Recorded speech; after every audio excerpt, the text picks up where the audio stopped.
Ndabaramukije abandi ndabahaye mwiriwe bivanye n'aho muherereye n'iteka n'umunezero ntangere byo gusubira kubana namwe mwe banywanyi mukurikira iyi mboneshakure yacu ari nayo yanyu Shiramatsiko TV. Ni imboneshakure imwe rudende idushikiriza inkuru n'ibiganiro utaronka ahandi. Uyu ni umwanya w'amakuru agezweko ari kuvugwa ngaha mu gihugu c'u Burundi, aho ino mboneshakure yacu ari nayo yanyu Shiramatsiko TV ibategurira amakuru ahambaye cane aba ari kuvugwa mu bisata bitandukanye, aho twibanda cane cane ku makuru aba ari kuvugwa ku gateka kazina muntu, aba ari kuvugwa mu butungane, aba ari kuvugwa mu cibano, aba ari kuvugwa ku mbuga ngurukana bumenyi, aba ari kuvugwa muri politike ndetse n'andi yose mutamenye muba mwaranyegejwe turatohoza amaze tukabashikiriza ido n'ido. Tubazaniye amakuru ahambaye cane kandi adahumuriza ari kuvugwa ku wahoze ari umushikiranganji wa mbere w'igihugu c'u Burundi, aho hari amakuru adushikira avuga ko Perezida Evariste Ndayishimiye ari gukora ibishoboka byose kugira ngo ahitane ubuzima bwiwe, mu gihe ku rundi ruhande hari abajenerali bakomeye cane bakomoka muri CNDD-FDD bariko barasaba ko Perezida Evariste Ndayishimiye yokora ibishoboka byose agapfungura Bunyoni, kuko ibyo yamwagirije byose bidafise ifatiro, kandi ikindi n'abarundi batari bake barabona neza ko Perezida Evariste Ndayishimiye yakoreye iremetanya rikomeye cane Generali Arengiyome Bunyoni, kuko ibyo yamwagirije nka byose n'ubu ngubu biriho, ni naho byabaye byinshi gusumba. Benshi bakavuga ko rero atari we wigeze uhagarika ubutunzi bw'igihugu, ahubwo ko ari iremetanya Perezida Evariste Ndayishimiye yamukoreye kugira ngo amwigize kure y'ubutegetsi bwiwe, kuko ayo marorerwa ariko araba ngaha mu gihugu c'u Burundi ntiyari gukunda igihe Generali Arengiyome Bunyoni yari kuba ahari. Benshi bakemeza ko naho igitoro kigeze kibura ahari kitigeze kibura ku rugero nk'ubwo kiriho ubu ngubu, kandi benshi bakavuga ko Perezida Evariste Ndayishimiye ikosa rya mbere yakoze rihambaye ari uko yahenze abarundi, akavuga ko Bunyoni ari we uzibira ibintu nka byose bigatuma abarundi babaho mu bukene. None icyatangaje abarundi batari bake kikanabashavuza ni uko aho Bunyoni akuriwe mu mabanga akanapfungwa, ibintu byagiye byakunyuka kurushaho, n'uduke twabonekaga ntitwaba tukiboneka. Benshi bati iki gihugu cyishwe na Perezida Evariste Ndayishimiye kuko yegejeyo abagabo b'ijuna n'ijambo bari gutabara abarundi igihe bari kuba bari mu kaga. Turabigaruka ko mu idonido ry'amakuru tubabwire bishasha biriko biravugwa ku rubanza rwa Generali Arengiyome Bunyoni, aho rwaba rugiye kongera gutangura, ariko amakuru adushikira akavuga ko ibihangange biri gukora ibishoboka byose kugira ngo apfungurwe, mu gihe Perezida Evariste Ndayishimiye nawe ari gukora ibishoboka byose kugira ngo ahitane ubuzima bwiwe. Muraza kubikurikira mu idonido ry'amakuru. Turaza no kubabwira ku makuru ahambaye cane ari kuvugwa ngaha mu gihugu c'u Burundi, aho hari abanyagihugu b'Inyanzarake mu ntara ya Makamba bafashwe bakajyanwa n'iperereza. Amakuru adushikira akaba adahumuriza avuga ko baba baramaze no kwicwa, icyo bazira akaba nta kindi, bazira ko bakorana na Red Tabara, akaba aribo batoza amahera bayashira Red Tabara, kandi bakaba bafasha bikomeye cane umuhari Red Tabara. Ariko mu by'ukuri igitangaje ni ukungene batwawe ndetse n'ibyo bakorewe mu nyuma, dore ko amakuru adushikira avuga ko baba barahise bicwa, mu gihe abarundi bavuga ko byanze bikunze ibi bintu biriko biraba mu gihugu c'u Burundi biteye ubwoba, kandi byari bikwiye guhagarara hakiri kare mu maguru masha. Ni byinshi twabateguriye tugira ngo tubashikirize, wica ubusabwa nta kindi, niba ukunda amakuru n'ibiganiro tudahwema gucisha kuri uno muyoboro wa YouTube Shiramatsiko TV, ukaba utarabyonda kuri sabone byondaho, kugira ngo ko dushizeho amakuru n'ibiganiro bene nk'ibi ujye uba uwa mbere mu gushikirwa nabyo. Mbere yuko tubabwira bishasha biriko biravugwa kuri Generali Arengiyome Bunyoni, reka tubanze tubabwire ino nkuru y'umubabaro kandi iteye ubwoba irebana n'abarundi bariko barafatwa n'iperereza bagahita bwicwa ubwo nyine. Tugarukiye ku banyagihugu batatu bafashwe n'ihirya y'ejo ku igenekerezo rya 18 ukwezi kwa gatanu 2024 muri komine Nyanzarake. Gushika ubu nta kayambu kabo nk'uko twari twabibashikijeho. Reka tubabwire uko ibintu byifashe ndetse n'uko byagenze mu nyuma. Hirya y'ejo ku igenekerezo rya 18 ukwezi kwa gatanu 2024 muri komine Nyanzarake harafashwe abanyagihugu batatu. Uwa mbere ni Nzeyimana Firme, uwo mushingantahe asanzwe ariwe arongoye umugambwe MCD ku rwego rw'iyo komine. Filime asanzwe ari n'umwigisha ku ishuri ryisumbuye rya Nyanza-Lac. Ifatwa rya Nzeyimana Filime ryatangaje abatari bakeya. Hirya y'ejo ku igenekerezo rya 18 ukwezi kwa gatanu 2024, abapolisi benshi barongowe n'umukuru w'igipolisi muri komine Nyanza-Lac Liyetona Koloneli Nkunzimana Claude bazindutse bugarije urugo rw'uwo mushingantahe Filime ku mutumba Bukeye. Umukozi wo mu nzu kwa Filime Umuyaya yarasohotse abona abapolisi benshi hanze bagabye cyane nk'abiteguriye urugamba. Wa mukozi yaciye asubira mu nzu ubwira umukoresha wiwe Filime ko hanze hari abapolisi benshi. Filime yaciye asohoka nk'uwagiye kuraba ibyo ari byo, yambaye agahuzu ko mu nzu. Ubwo nyine abapolisi baci bamucakira baca bagirwa ko bamuboha. Abapolisi baci binjiza mu nzu yiwe barasaka ikintu cyose kihari, baratora na telefoni yiwe. Mu byo basatse harimwo impapuro, dokima zari mu nzu. Zimwe muri izo mpapuro bagiye bazijyanye bazitwaye. Baciye bamushira mu modoka bamutwara ku mutumba Kabondo muri iyo komine nyine. Kuri uwo mutumba wa Kabondo muri uwo mwanya nyine hari abandi bapolisi bari barongowe n'umukuru w'iperereza ku rwego rw'intara ya Makamba, Reve Tuyishimize. Abari bagiye gufata uwundi munyagihugu agira kabiri yitwa Niyukuri Oscar, asanzwe nawe nyine ari umunywanyi w'umugambwe MCD. Oscar kandi ni umukozi wa Fenekabu akorera muri Kopeke Nyanza-Lac. Muri ako kanya nyine imbonerakure isa niyo wungeri ari kumwe n'umuhati wa komisariya kominare Nyanza-Lac bari bagiye gufata uwundi munyagihugu agira gatatu yitwa Munezero Thierry kuri uwo mutumba nyine wa Kabondo.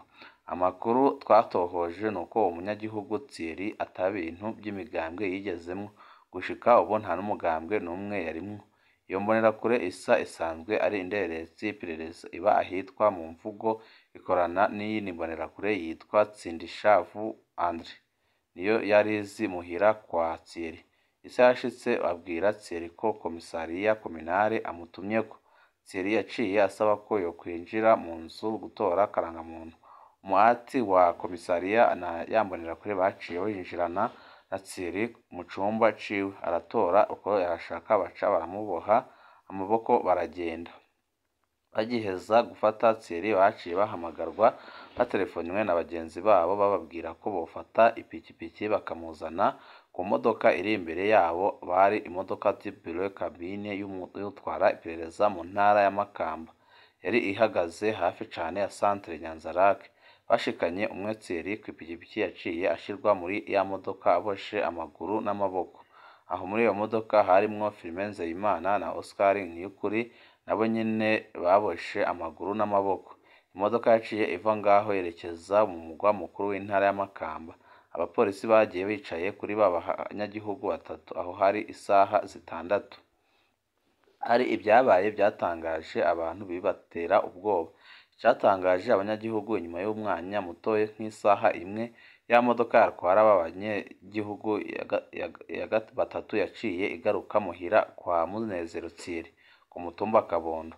Abapolisi baci babwira umuryango wa Thierry kubaha akarangamuntu na telefoni bya Thierry ngo kuko yabatorotse. Abapolisi bagize bati umuntu wanyu yaducitse yadutorotse, tuje gutora akarangamuntu na telefoni yiwe yakoresha. Ibyo byarateye amakenga menshi cyane abanyagihugu no mu muryango wa Munezero Thierry kuko bidatahuritse ukuntu abapolisi bari kuvuga ngo uwabo yabatorotse kandi bagiye bamuboshe banamwicayeko. Muri ako kanya abanyagihugu baragerageje gusatira kwegera abapolisi kuri ya modoka, kumbure kwari kugira babarabe ko abanyagihugu bakiri muri iyo modoka, ariko abapolisi barabangiye barabashwaragiza. Abanyagihugu barameze nk'abashavuye bakoma akaruru guhogera bavuga bati nimutubwire impamvu mudutwariye umuntu yakoze iki. Abapolisi basubije ko ari ibijanye n'amadeni y'amafaranga bagiye kumubaza. Abanyagihugu babwiye abapolisi bati amadeni niyo yotuma mutwara umuntu nka kurya mwamutwaye, nimutubwire tuhirihe ayo mafaranga araheranye mudusubize umuntu wacu. Uwo muntu aheranye mumuzane tumurabe kandi tumurihe. Abanyagihugu bagumye baba benshi muri ako kanya, baguma bashaka kwegereza kuri iyo modoka. ubwo nyine abapolisi babonye abanyagihugu barwiriye baciye bavumbura imodoka bariruka, imodoka ica isubira gufata ibarabara ritumbera ku mugwa mukuru w'intara ya Makamba. Gushika ubu ubwoba ni bwinshi mu banyagihugu baho Inyanzarake, ntawe uzi irengero ry'abo banyagihugu batatu, eka nta n'uzi ico bafatiwe kiretse ko bakiboha Niyukuri Oscar. Abanyagihugu bumvise abapolisi bagira bati mwamihirimbira imwe muguma mukorana n'abarwanyi ba Leta Itabara mubatoreza intererano tugende muraza kubitubwira neza.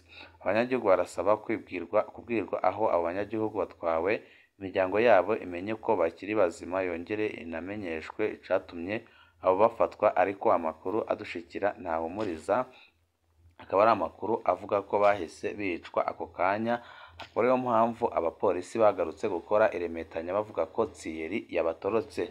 Tuve kuri iyo nkuru, amakuru yacu tabananize ku nkuru irebana n'uwahoze ari umushikiranganji wa mbere w'igihugu c'u Burundi General Alain Guillaume Bunyoni, waciriwe umunyoro wo guherayo ariko akunguruza urubanza, ariko hakaba ari amakuru amuvugaho avuga ko Perezida Evariste Ndayishimiye ari guca no ku biti n'amaguru kugira ngo amugandagure, mu gihe andi makuru ari kuvuga ko ibihangange byamaze kumera amagabo, bivuga ko igihe atapfungurwa byahita bitegura intambara ikomeye cyane kuri Perezida Ndayishimiye.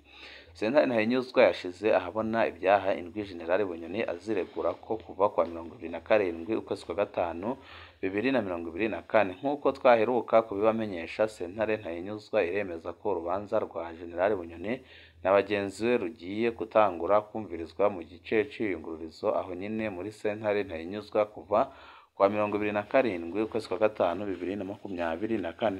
Urwandiko rw'iyo sentare ruvuga ko Bunyoni na bagenzi be bazoburanira Igitega. Ntituratomora nimba bazoburanira mu ibohero rikuru rya Gitega nk'uko byagenze ubwa mbere. Sentare Ntahinyuzwa imenyesha kandi ko guheza umunsi Bunyoni na bagenzi be bazohera ko kuburana bazoca babandanya mu minsi ikurikira gushika uruheze. Niko byari byagenze n'ubuheruka. General Bunyoni azoburana ibyaha indwi: kugerageza gutembagaza ubutegetsi, kugerageza kwica umukuru w'igihugu, gutyoza abategetsi, gutunga ibigwanisho bicira umuriro atarekuriwe, guhungabanya ubutunzi bw'igihugu, kwiha inyungu atarekuriwe mu mashirahamwe, kugira ubutunzi budasiguritse. Bagenzi be Colonel Desire Uwamahoro na Colonel Destine Bapfumukeko bo bazoburana ibyaha bibiri: umugambi wo gutembagaza ubutegetsi be n'umukumena amabanga y'akazi.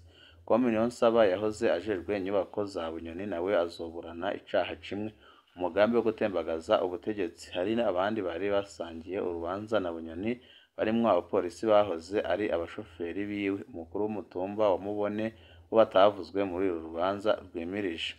Twamenye ko boba batunguruje canke ngo Parquet General de la République ibe itunguruje amadosiye yabo.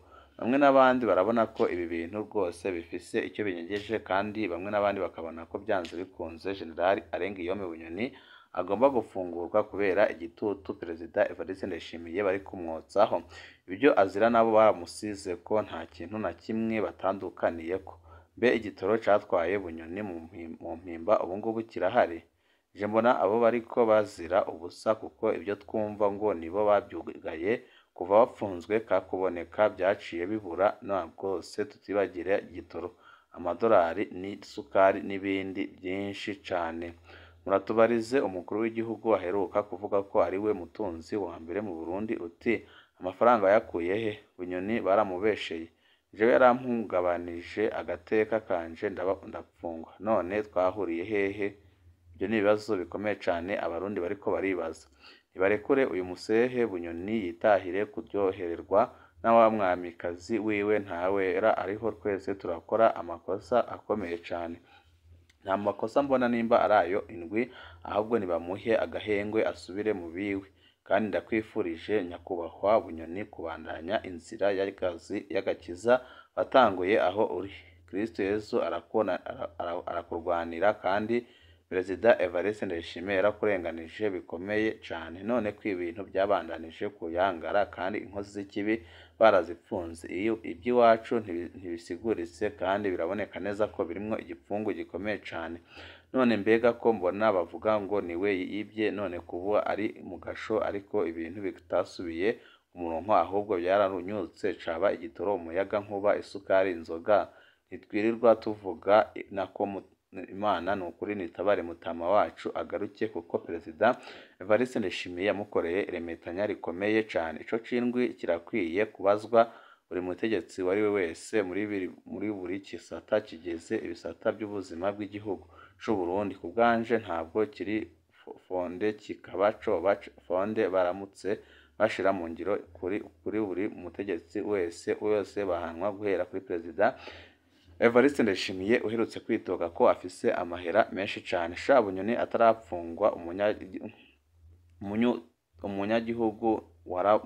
umunyagihugu nta kibazo yari afise ibiciro byase byarakundaga ibyo byo kugira amatungo adasiguritse bamuhora ubusa nta n'umwe arahamagara abarundi ngo abasigurire ibyatunze nibamurekure rwose yidegembye kuko Bunyoni rwose yakoze ibikomeye byatumye igihugu cacu kigumya gutera imbere none aho apfungiwe ibintu byagiye byunyuka kurushaho ibi byose birerekana ko abarundi batari bake bafisiye ishavu Perezida Evariste Ndayishimiye Bunyoni ararenganywa n'ukuri ndabye aho igihugu kigeze intambamyi si Bunyoni ahubwo intambamyi ikomeye ni Perezida Evariste Ndayishimiye bise ikibazo bikunze ukabona ubu butumwa uze kukinyishura uzaba ukoze n'ukuri Perezida yabwiye abarundi n'amakungu ko ubutunzi bw'igihugu buhungabana kubera Bunyoni tugerageranije naho atari bwafatwe twariyongereye canke twarahushirije kugwa mu kinogo sinahura neza ukuntu umuntu bamwagiriza ibintu ntiberekane ibyo nk'ibyemezo muri sentare ubwanje Bunyoni ntiyera mu yandi madosiye atavuzwe muri ibyo ndwi ariko ibyo hari umukino Presidenti adashaka kuvuga kuri iyo dosiye ariko biraboneka neza ko yamurenganije cyane birakwiye kumurekura mbona atacoroshe mu Burundi n'umukene buhari mbona byose bibura atari Bunyoni gusa nosaba ko bomurekura kuko Bunyoni siwe atumye igihugu kibamwo ubukene mbona umusumwe numvise mugikorane kuri Kamenge bavuga ko Bunyoni ariwe asigarana igihugu mu gihe nyakubahwa atabari mu gihugu mugabo mbona Bunyoni ntawuvugwa mbegise ndabona ko Bunyoni rwose akwiye kugaruka kuko yakoze byinshi no baracyakora byinshi nimba abo bandi batunguruje ariko bakiri mu ibohero canke barekuwe uwo munsi urwo rubanza ntiruzokumvirizwa bazakora ibindi bintu kiboneka cyo nuko abarundi batari bake basaba ko Bunyoni agaruka mu gihugu bakemeza ko Bunyoni agihari ata kibazo na kimwe bigeze bagira kandi bakemeza ko n'amadolari yabonekaga ku bwa Bunyoni kuko ari afise ibintu byinshi akora kandi byinjiriza igihugu ubu ngubu Perezida Evariste Ndayishimiye akaba byose ari kubyikuriraho atazi no kubikora benshi nyine bakavuga ko Bunyoni akwiye kugaruka kuko niwe mugabo w'ijuna n'ijambo ashobora kubugura Uburundi aho bugeze uyu munsi amakuru yacu nakagaruka ibihe byiza nibyo ndabipfurije turaza kugaruka mwanya uri buze tubasesengurira amakuru ahambaye cyane azaba ari kuvugwa muri politike aho ari amakuru dahejeje kuronka avuga ko ubutegetsi bwa Perezida Evariste Ndayishimiye rwose atagiye busigaje kandi ibyo byose bikaba byerekana ibibazo bitandukanye abarundi bariko baracamo uno munsi